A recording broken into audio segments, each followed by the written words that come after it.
Memang Bapak Presiden juga memesankan berkali-kali bahwa jangan kita lengah. Kita harus terus waspada untuk terus mematuhi dan menjaga disiplin protokol kesehatan, surveillance, dan vaksinasi ini. Sebagai bentuk dari kewaspadaan pemerintah untuk terus memonitor perkembangan mengenai pandemi ini dengan tujuan untuk memproteksi rakyat kita, masyarakat kita, saya ingin menginformasikan perkembangan terbaru dalam penanganan pandemi COVID-19 ini. Kementerian Kesehatan tadi malam telah mendeteksi ada seorang pasien N, inisialnya, terkonfirmasi Omikron pada tanggal 15 Desember. Data-datanya juga sudah kami konfirmasikan ke GIS-8 dan sudah dikonfirmasikan kembali dari GIS-8 bahwa memang data ini adalah data sequencing Omikron. Pasien N ini adalah pekerja pembersih di Rumah Sakit Wisma Atlet. Pada tanggal 8 Desember, sampelnya diambil secara rutin oleh tim dari Wisma Atlet, kemudian dikirimkan ke kami di Kementerian Kesehatan untuk dilakukan BGS.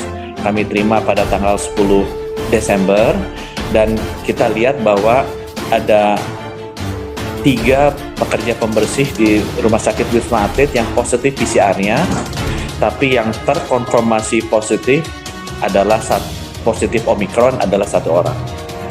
Jadi ada 3 pekerja pembersih di Rumah Sakit Wisma Atlet yang terkonfirmasi positif PCR-nya. 3 data tersebut dikirim ke Balitbangkes untuk kita lakukan uji genome sequencing-nya, dan 1 dari 3 positif Omikron. Yang 2-nya tidak. Ketiga orang ini tanpa gejala, jadi mereka masih sehat, tidak ada demam, tidak ada batuk-batuk.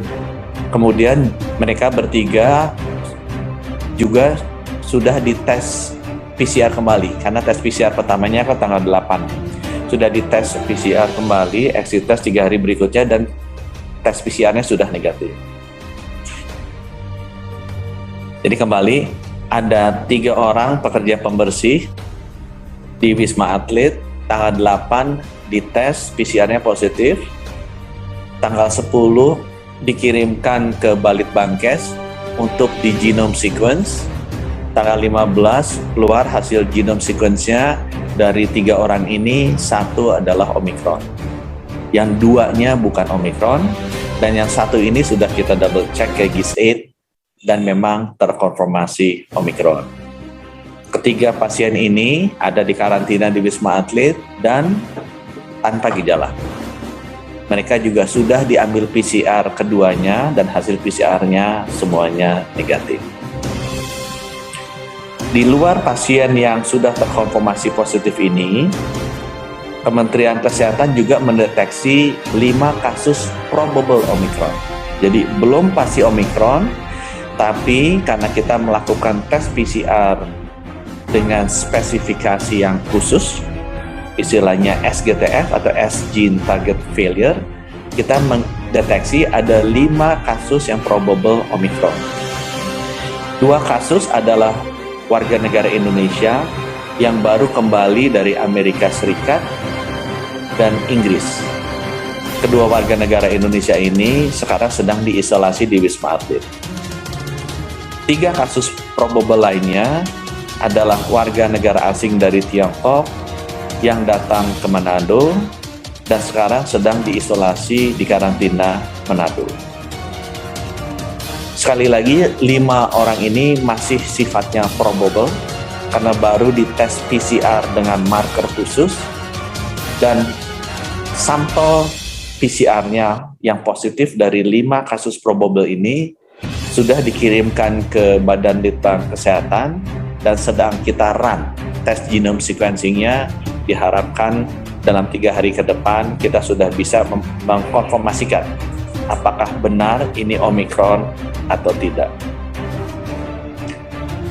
Itu yang update terakhir mengenai kasus Omikron. Yang saya sampaikan di sini adalah masyarakat wajib terinformasi, karena ini merupakan kewajiban Kementerian Kesehatan untuk mendisclose informasi ini ke masyarakat.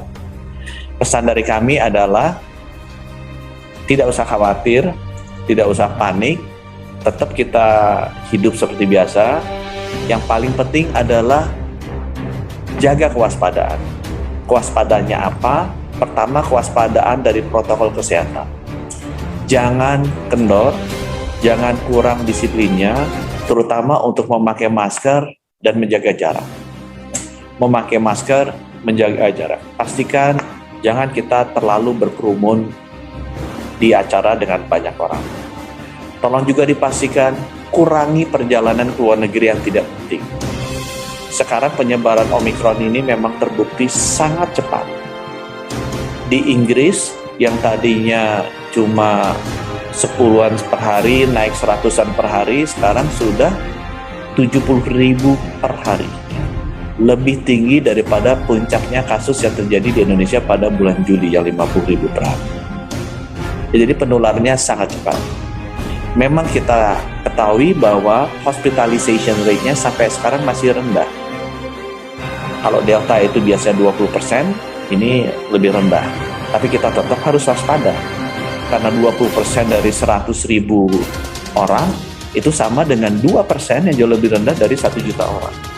Ya, jadi tetap penularan yang tinggi di ujungnya akan bisa memberikan tekanan di rumah sakit. Jadi pesan saya, bagaimana kita menghadapi adanya konfirmasi Omikron pertama di Indonesia ini, tetap tenang, tetap waspada, ingat bahwa nomor 1, protokol kesehatan harus tetap disiplin kita jalankan. Yang nomor 2, surveillance harus terus kita partisipasi. Kalau memang ada yang terkena kontak eratnya kita harus dites. Kalau kita mau berjalan kemana-mana, kita juga harus dites. Dan yang ketiga, kita harus percepat vaksinasi, terutama untuk para lansia yang ke luar negeri. Pemerintah akan mempersiapkan seluruh infrastrukturnya, rumah sakit, obat-obatan, molnupiravir akan datang insya Allah di akhir tahun ini. Dan sekali lagi teman-teman, tolong liburan ini spend waktunya di dalam negeri. Tidak perlu ke luar negeri. Ya, Indonesia negara yang jauh lebih aman dibandingkan dengan banyak negara lain di luar. Ya, kita jaga keluarga kita jaga tetangga-tetangga kita, dan kita jaga seluruh rakyat Indonesia dengan mengurangi perjalanan ke luar negeri kalau tidak perlu, dan kita jalan-jalan saja di dalam negeri karena relatif kita jauh lebih aman.